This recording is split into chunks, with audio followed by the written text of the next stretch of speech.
Hi there, we are Compilo and this video is regarding the interview questions that are being asked for Power BI.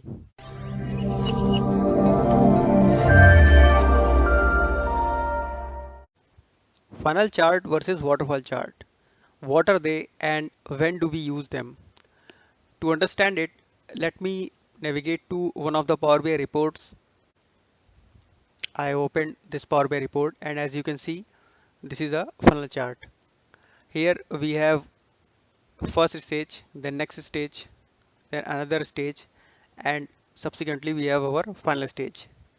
When I talk about waterfall chart, we have different values for each year and we can see the cumulative result of those values. Okay, so if I talk about the definition, so as you can see, funnel charts are used to show the stages in a business process and depict the amount of possible outcome from each stage. Whereas waterfall chart helps us to understand the overall effect of sequentially introduced values, which can either be positive or negative, as I already have shown you. Okay, and along with that, as the definition shows, you can understand where to use them, right? Next question is, what is the difference between group by versus summarize? As you can see, group by function is similar to summarize function. However, group by does not contain any implicit calculate for any extension columns that it adds. However, whenever we use group by, we have to use current group. Okay, so let us check the example. Okay, so as you can see, we are actually evaluating group using group by, but we are whenever we are using a max function, or say if like we were using say some function, then some x say, sorry, so we must use current group dax function. When we talk about summarize, so it basically returns a summary table.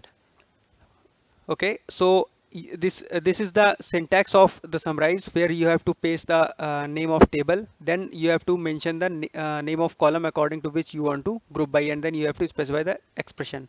So if I navigate to the example, so you can see that this is the table name, then this is the column on which we want to summarize. Okay, and this is the expression, right?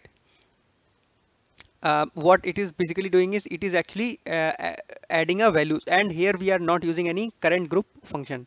So this is the major difference which basically we can explain in our interviews. Next question is row level security in Power BI. So to understand it, let me show you the definition of that.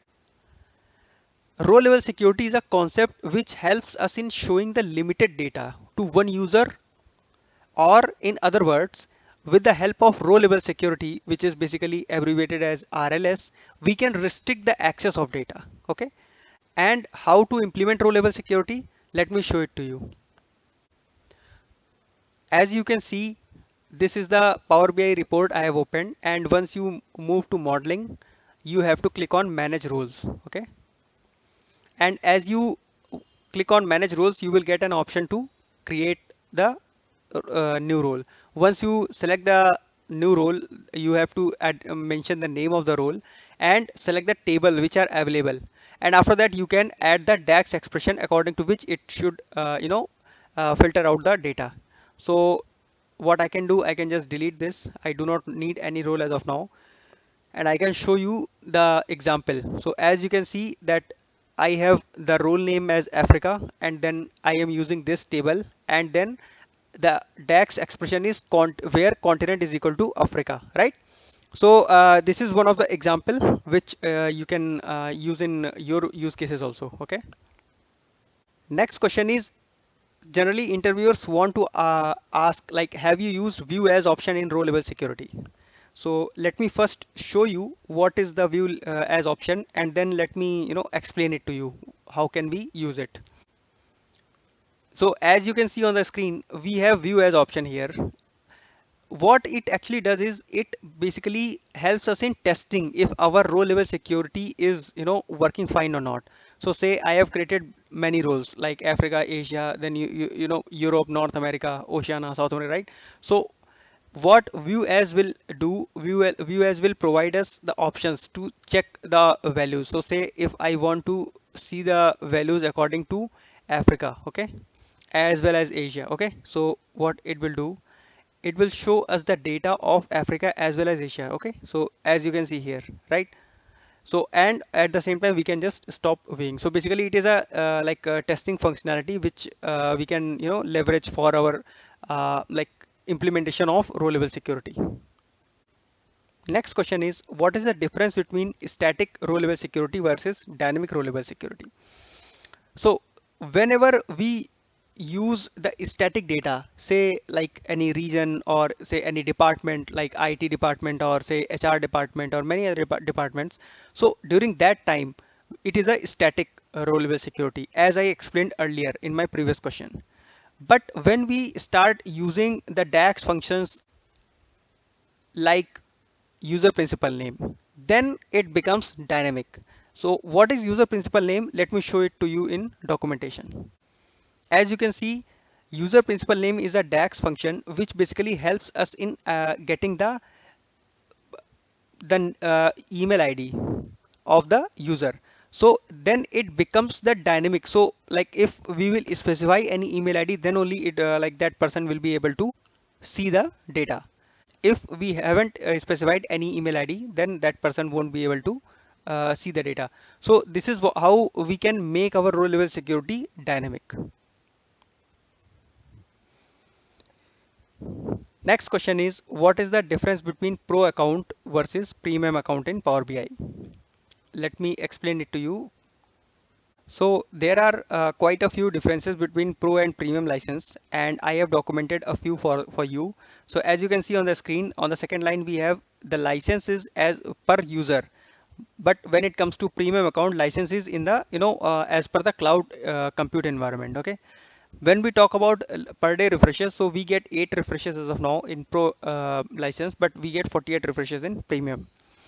When it comes to storage limit, we have a 10 GB storage limit in Pro, but we have a 100 terabytes of storage limit in premium account. So these are quite a few, differences between Pro and premium license. And if you are interested in understanding more differences, then you can always check the official document of Microsoft. Okay. Another question is like, what are the challenges that you have faced while, creating the Power BI reports? If you have industrial experience, then you can easily answer this question. Otherwise you can check a few documentations and get experience from other Power BI developers. And a few challenges, if I want to tell you, then they will be, say, month number is not by default. And when I say that, so say you are using a bar chart which has on x-axis which has different months, say January, Feb, March, April, May, right? So there are chances that it won't be sorted according to the month number, but it will be sorted according to month name. Okay, so you can try it in your Power BI desktop. So what you will have to do is you will have to sort it by selecting the column name, month name, and then you have to sort it according to month number. Then this problem can be fixed. Okay, when it comes to like republishing a row level Power BI report with row level security, so there is a challenge that if your Power BI report contains row level security, so during that time there are chances when you republish, so it fails. So you will have to continuously trying and until the report gets published. So this is a known issue.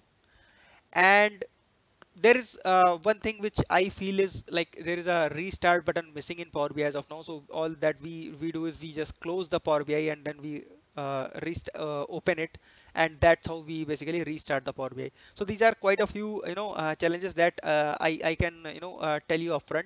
But you can always search more and practice more so that you can come across some more challenges and you can easily answer this question. So that's all from today's video, and I hope you have understood it well, and maybe I'll see you in next video. Thank you.